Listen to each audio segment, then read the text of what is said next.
Halo, assalamualaikum warahmatullahi wabarakatuh. Pada kesempatan kali ini kita akan bahas tentang pengolahan minyak bumi. Setelah kita mempelajari bagaimana proses terbentuknya minyak bumi pada video sebelumnya, nah sekarang kita akan bahas tentang pengolahan minyak bumi. Nah, terlebih dahulu kita kenali komponen-komponen dari minyak bumi atau minyak mentah itu biasanya disebut sebagai crude oil. Nah, komponen penyusun minyak bumi pada umumnya merupakan campuran kompleks senyawa hidrokarbon. Nah, senyawa hidrokarbon yang jumlah C-nya mulai dari 1 sampai dengan C-nya 50 itu terdapat pada minyak bumi. Nah, apa saja kelompoknya senyawanya? Yaitu kelompok alkana, sikloalkana, dan hidrokarbon aromatik. Nah, jadi inilah senyawa-senyawa yang terdapat dalam minyak bumi. Komponen yang paling banyak adalah kelompok alkana, lalu sikloalkana dan hidrokarbon aromatik. Nah, hidrokarbon aromatik ini jumlahnya sangat sedikit. Sikloalkana lebih banyak daripada hidrokarbon aromatik, tetapi lebih sedikit daripada alkana. Jadi yang paling dominan pada minyak bumi adalah senyawa dari kelompok alkana. Nah, sekarang kita lihat tabelnya, tabel komponen dari minyak bumi. Di sini ada hidrokarbon, ada yang mengandung belerang, nitrogen, oksigen, bahkan organologam. Nah, kalau kita lihat persentasenya di sini hidrokarbon hampir 90 sampai dengan 99% senyawa hidrokarbon, di mana di dalamnya terdapat alifatik jenuh atau yang disebut dengan alkana tadi. Kemudian ada yang sikloalkana dan aromatik. Jelas dari tabel ini terlihat bahwa senyawa hidrokarbon merupakan komponen utama dari minyak bumi. Nah, ini senyawa hidrokarbon atau alifatik jenuh merupakan komponen utama penyusun minyak bumi yang banyak ditemukan di negara Indonesia. Sebab kalau kita lihat di sini belerang itu hanya 0,7 sampai 7%, bahkan organologam ini sangat kecil sekali jumlahnya. Jadi jelas bahwa minyak bumi komponen utamanya adalah senyawa hidrokarbon, terutama alifatik jenuh atau alkana dan sikloalkana. Lalu senyawa alkana itu yang seperti apa? Nah, senyawa golongan alkana merupakan senyawa dengan rantai karbon dengan ikatan-ikatan tunggal yang panjang dan termasuk senyawa alifatik. Nah, ini sebenarnya sudah dibahas pada materi terdahulu. Ini salah satu contoh dari senyawa alkana, ya, di mana antara C dengan C selalu berikatan tunggal. Nah, senyawa-senyawa seperti inilah yang banyak di dalam minyak bumi.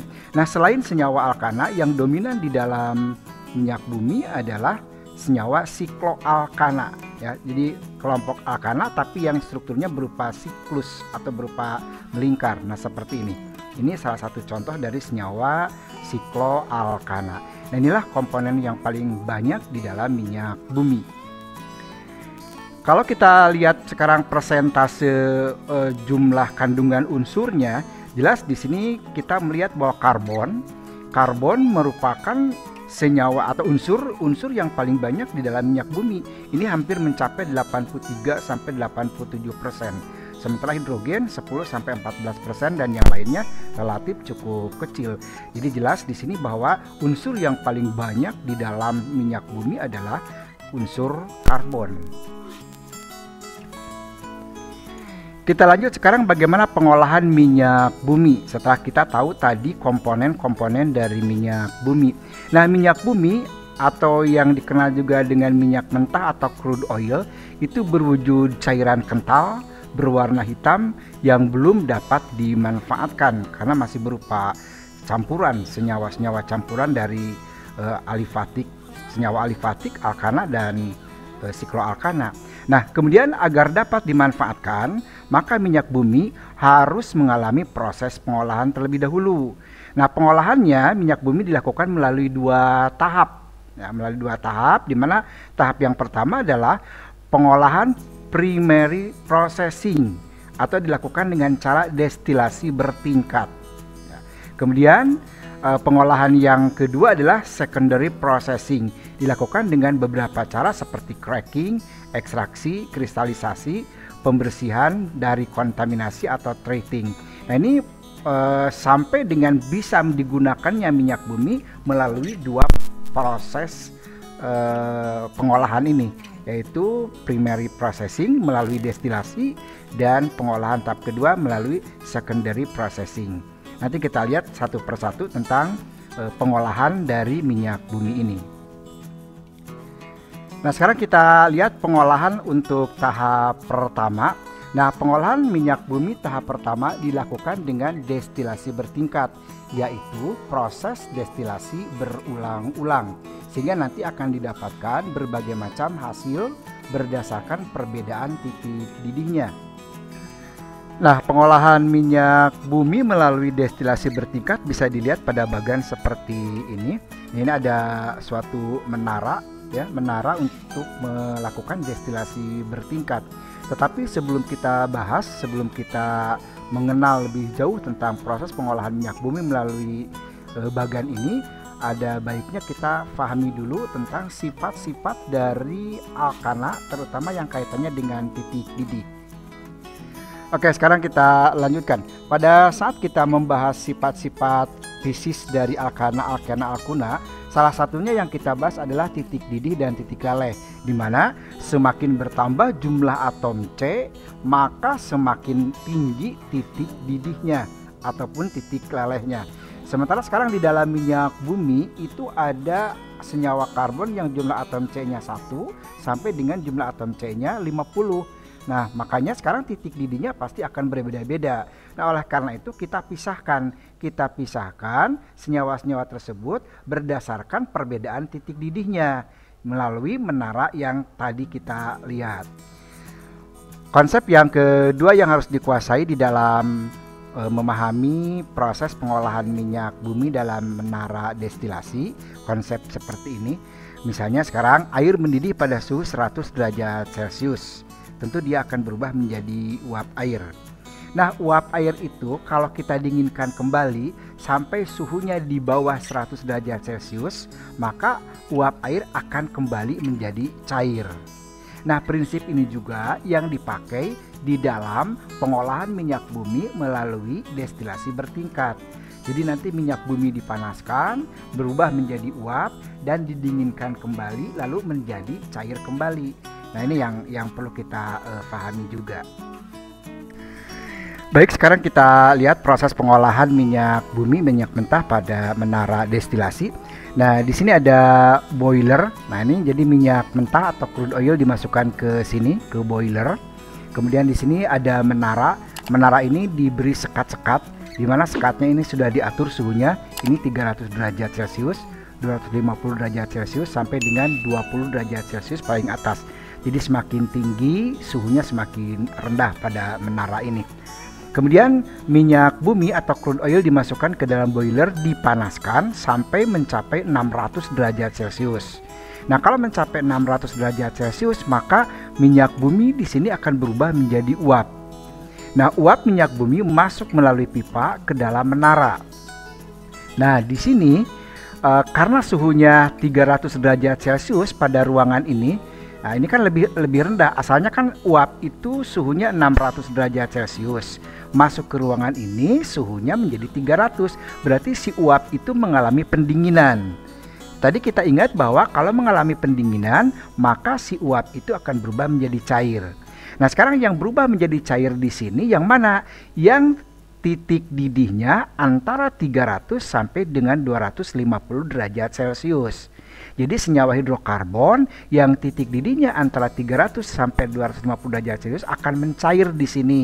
Nah, sehingga terbentuklah cairan pelumas atau minyak oli, di mana di sini C-nya adalah 18 sampai dengan C-nya 20. Sementara senyawa karbon atau senyawa hidrokarbon yang titik didihnya lebih rendah, dia tidak akan mencair di sini. Dia akan naik ke atas. Nah, baru nanti di sini di antara 250 sampai 200 derajat Celcius, yang titik didihnya di antara 250 sampai 200 derajat Celcius, baru dia akan mencair di sini. Ya, timbullah minyak diesel. Minyak diesel yang C-nya 16 sampai dengan C-nya 20. Makin sedikit C-nya berarti kan titik didihnya makin rendah. Yang lebih rendah itu akan naik ke atas. Akan naik ke atas, dia tidak akan mencair di sini. tapi akan mencair di atas antara 200 sampai dengan 120. Nah, nanti akan timbullah minyak solar. Jadi minyak solar akan mencair pada 200 antara 120 sampai 200 derajat Celcius. Yang titik didihnya lebih rendah lagi tidak mencair di sini. Dia akan naik lagi ke atas, timbullah minyak tanah. Nah, dan seterusnya ya. Nanti yang lebih rendah lagi titik didihnya, dia akan naik lagi ke atas dan mencair di sini, yaitu berupa bensin.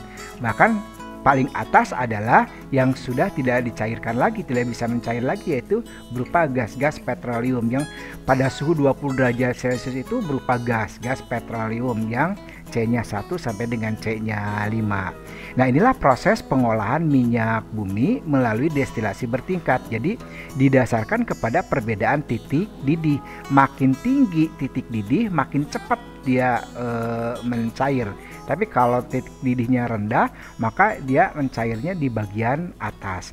Nah, inilah proses pengolahan dari minyak bumi untuk tahap pertama. Nah, maka sekarang hasil destilasi bertingkat itu kalau kita kelompokkan, yang pertama ada fraksi pertama itu menghasilkan gas yang pada akhirnya dicairkan kembali dan dikenal dengan nama LPG. Yang tadi suhunya sekitar 20 derajat Celcius ya, di bawah 20 derajat Celcius. Nah, LPG atau singkatan dari liquefied petroleum gas. Nah, LPG ini biasanya digunakan untuk bahan bakar kompor gas dan mobil bahan bakar gas, atau diolah lebih lanjut menjadi bahan kimia lainnya. Jadi fraksi yang pertama berupa gas atau yang kita kenal dengan LPG. Kemudian fraksi yang kedua adalah disebut nafta atau gas bumi, di mana nafta ini tidak dapat langsung digunakan tetapi diolah lebih lanjut pada tahap kedua menjadi bensin premium atau bahan petrokimia yang lain. Nafta sering juga disebut sebagai bensin berat. Nah, ini adalah fraksi yang kedua. Lalu fraksi yang ketiga atau fraksi tengah itu selanjutnya dibuat menjadi kerosin atau minyak tanah dan aftur, bahan bakar untuk pesawat jet. Nah, ini adalah fraksi yang ketiga. Lalu fraksi yang keempat itu adalah sering disebut sebagai solar yang kita gunakan sebagai bahan bakar mesin diesel. Nah, untuk fraksi yang keempat. Dan fraksi yang kelima adalah disebut juga residu atau sisa. Ini yang biasanya berisi hidrokarbon rantai panjang dan dapat diolah lebih lanjut pada tahap kedua menjadi berbagai senyawa karbon lainnya, misalnya seperti aspal dan lilin. Nah, jadi fraksi-fraksinya itu mulai dari yang paling ringan adalah gas, sampai yang paling berat adalah aspal dan lilin. Baik, selanjutnya kita lihat pengolahan tahap kedua. Setelah tadi tahap pertama adalah menggunakan menara destilasi. Nah, ini pengolahan kedua itu biasanya terdiri dari beberapa cara ya. Ada yang disebut dengan perengkahan atau cracking.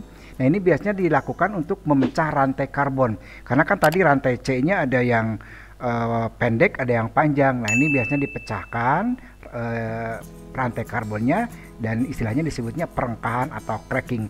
Atau digabungkan melalui polimerisasi atau melalui isomerisasi dan lain sebagainya. Jadi minyak buminya diolah kembali melalui pemecahan atau cracking. Ada juga yang diekstraksi.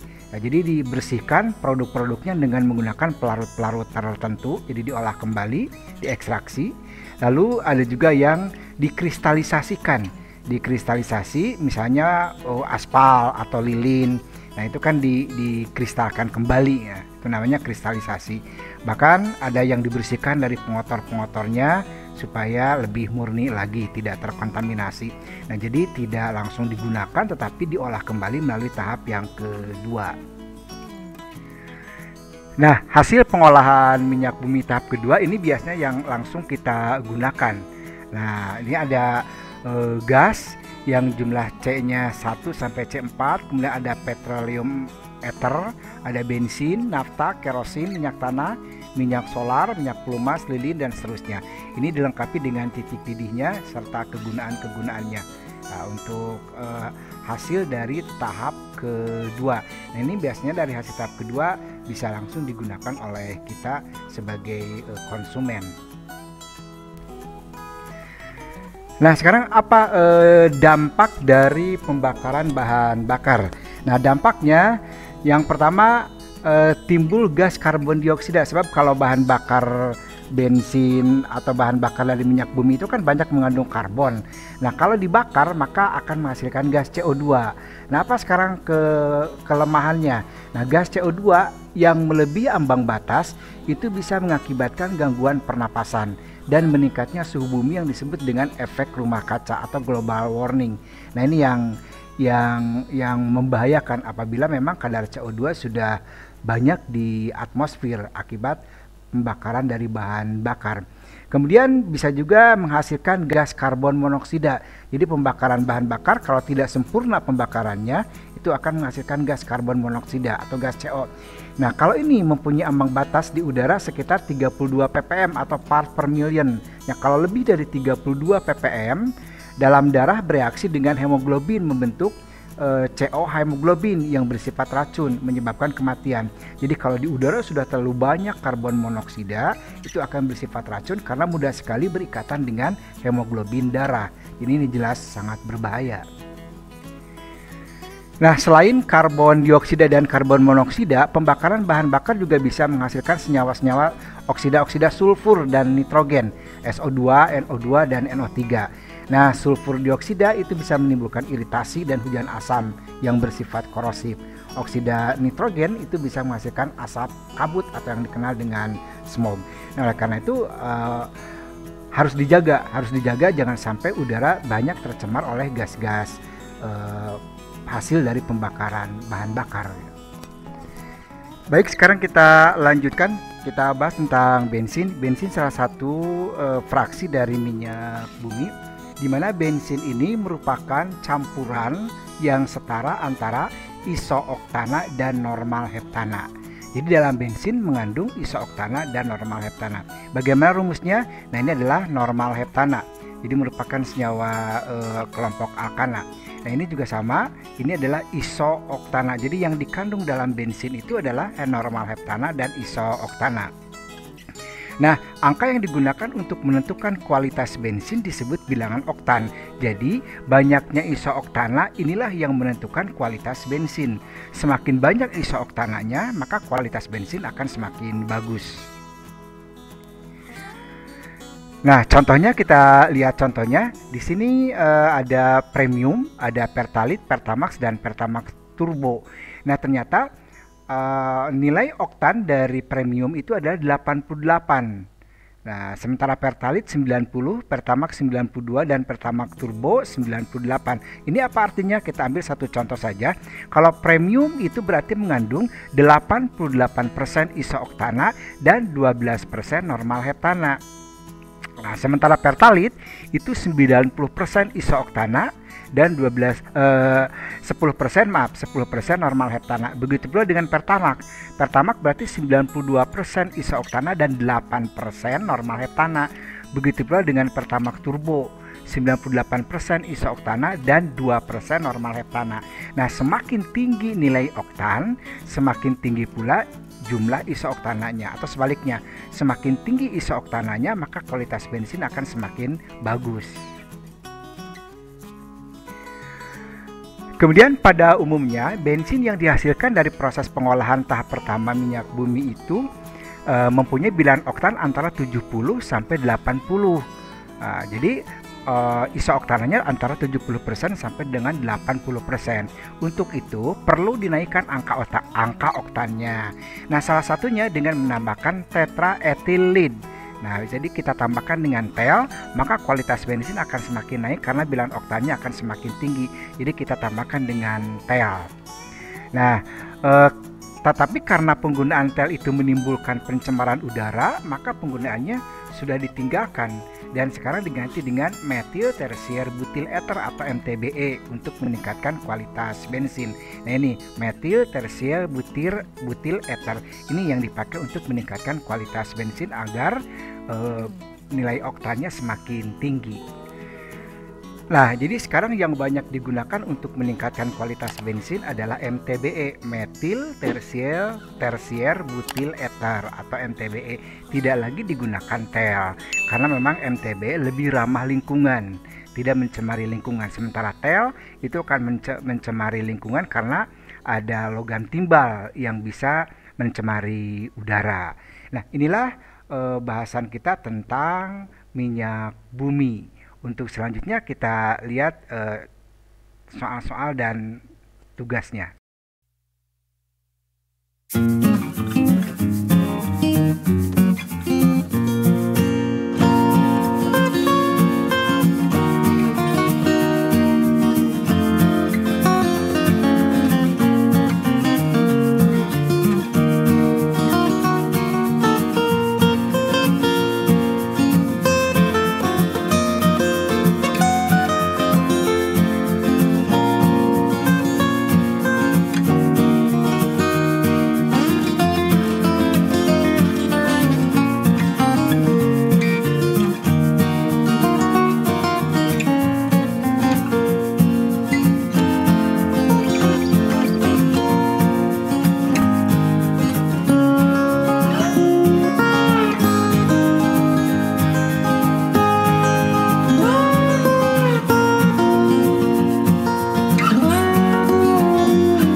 Setelah tadi kita melihat contoh-contoh soal, silakan nanti tugasnya bisa dikerjakan. Yang pertama, jelaskan bagaimana proses terbentuknya minyak bumi.